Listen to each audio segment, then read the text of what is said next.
이번에 이준석이 되면 국민의힘은 완전히 바뀔 거고, 나경원, 주호영이 되면 그냥 당은 망한다. 이제 대표가 되면 여성 스탠스도 좀 바뀔 것 같아.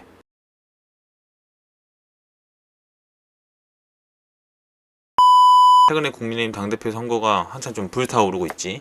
내가 근래 본 좀 당대표 선거 중 가장 재밌는 것 같아. 원래 보수당 당대표 선거가 제일 재미가 없거든? 이번에는 좀 다른 것 같다. 사실 거대 정당들 당대표 후보들은 그 사람이 그 사람이거든? 국회의원 많이 한 사람, 뭐 대권 후보자들 그 안에서 거의 정리가 되잖아. 그래서 재미가 없는 거야.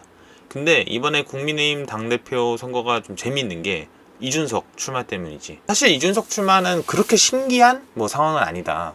뭐 국회의원은 못했지만 전국구에서 워낙 영향력도 있고, 바른미래당 뭐 이럴 때는 당대표 선거도 나갔고, 그 출마 자체가 되게 신기하거나 엄청 좀 대단한 일은 아닌데, 나는 좀 이번에는 다르게 보고 있는 것 같아. 아무래도 4월 재보궐 1등 승리 공신이기도 하고, 확실히 좀 주목도 많이 받고 있고, 그리고 당이 좀 난장판이라서 안 해봤던 사람이 해야지 않을까? 이런 분위기도 있는 것 같아. 어쨌든 경험도 많은 사람이니까. 그 12일날 발표된 결과를 보니까 나경원 후보가 15.9로 1위, 이준석 후보가 13.1%로 2등인데, 야, 이거 진짜 잘만 하면 될 것도 같은 거야.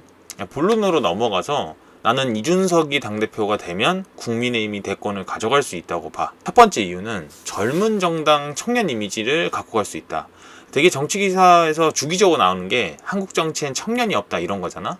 실제 청년 국회의원들을 만들어도 별로 뭐 하는 것도 없는 것 같고, 그리고 실제로 안에서 성장하기보다는 그냥 홍보물로 쓰이는 게 맞아. 당들 자체도 청년 이미지만 좀 이용해 먹으려고 하지 뭐 제대로 이걸 해봐야 되겠다 이런 곳은 거의 없어. 아예 없어. 또 지금까지 청년 정치인들이 실력을 갖추면서 영향력을 가졌던 사례가 전무한데, 보수당에서는 좀 이준석이 그나마 있었던 거지. 그리고 이준석이 몇 년 전부터 2030 남성들 대변을 하고 뭔가 남들이 하지 않는 길을 계속 갔던 것 같아.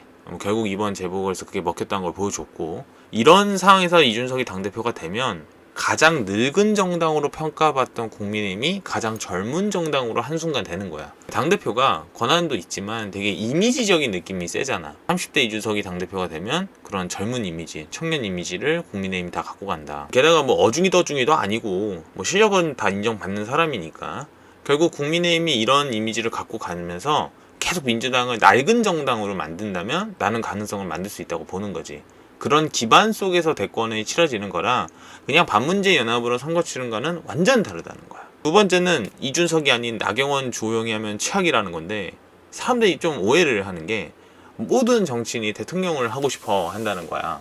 그러니까 원론적으로는 맞는 말인데, 사실 어느 정도 위치에 있는 국회의원, 뭐 정치인들은 자기가 대통령이 될 수 있냐 없냐를 되게 판단하고 있거든. 그래서 좀 더 뭘 하고 싶냐면 실질적으로 당 영향력을 갖고 싶어해. 이런 거에서 나경원, 주호영이 당선이 되면 그냥 그런 거라는 거야. 사람들이 보기엔 4월 재보궐로 이겼는데 국민의힘 안에서 싸우고 이런 게 이해가 안 되잖아. 뭐 한 번 이긴 것 같고 그러냐. 아까도 말했지만 내가 보기엔 정치인들 대부분은 이렇게 대권을 갖고 오는 것보다 당권을 갖고 와서 하는 걸 더 원하는 거야. 근데 그런 사람들이 당권을 가지면 좀 예측이 될 만한, 좀 변수가 없는 상황으로 흘러간다는 거지.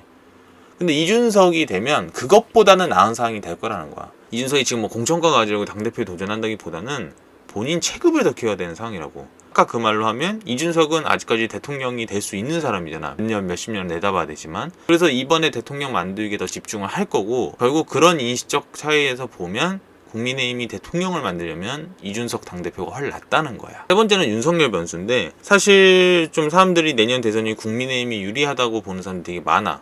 나는 아직도 민주당이 훨씬 유리하다는 쪽이거든. 왜냐? 야권은 선수가 없어.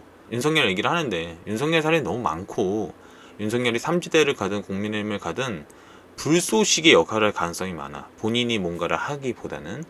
그래도 야권이 붙들고 있어야 되는 게 윤석열 카드인데, 윤석열이 지금 약간 스텝이 꼬였지. 국민의힘 들어가기도 삼지대 들어가기도 좀 안 좋은 상황이야. 국민의힘은 지금 이미지 이용만 하는 느낌이 너무 강하잖아. 돌아와서 지금 이준석은 계속 자각론 얘기를 하거든. 일단 밖에 있는 윤석열, 안철수 말고 당내 후보가 나와야 된다 이런 얘기 계속 하고 있어. 그래가지고 이준석이 당대표가 되면 윤석열, 안철수는 밖에서 힘을 키우는 게 나을 거고, 어차피 들어가면 먹힌다는 생각이 들 거란 말이야. 그냥 삼지대에서 하다가 나중에 단일화로 하는 게 낫다, 이게 더 낫다고 생각을 할 거야. 이게 국민의힘 타이틀을 다는 순간부터 윤석열이든 안철수든 별로 매력이 없어. 그래서 야권의 그런 입장에서 보면 대권을 놓고 봐서 나중에 합치는 게 훨씬 낫다는 거지. 이재명 이기기가 만만치 않아. 그래서 나는 가능성을 높이는 방법은 젊은 정당으로 변신한 국민의힘 후보와 윤석열, 안철수가 나중에 단일화를 하는 게 가능성을 높인다는 거야. 이래도 쉽지는 않아. 그래도 가능성을 높이는 방법은 이거라는 거야. 마지막으로 이준석이 대표가 되면 지금까지 여성 주지자랑 굉장히 많이 싸웠잖아. 그 스탠스도 살짝 바뀔 거다. 어쨌든 당대표는 그런 걸로 기사 나오는 거는 별로 안 좋거든. 그래서 살짝 줄이면서 좀 포용하는 걸로 변할 거야. 뭐 그거는 좀 어쩔 수 없다고 봐. 오늘은 국민의힘 관련해서 영상을 만들어 봤는데 뭐 이준석 아니어도 다른 정당도 청년들이 당대표가 돼서 뭔가 젊어지기를 좀 바래. 그런 생각을 좀 담으면서 오늘 영상은 마무리할게. 오늘 영상은 여기까지.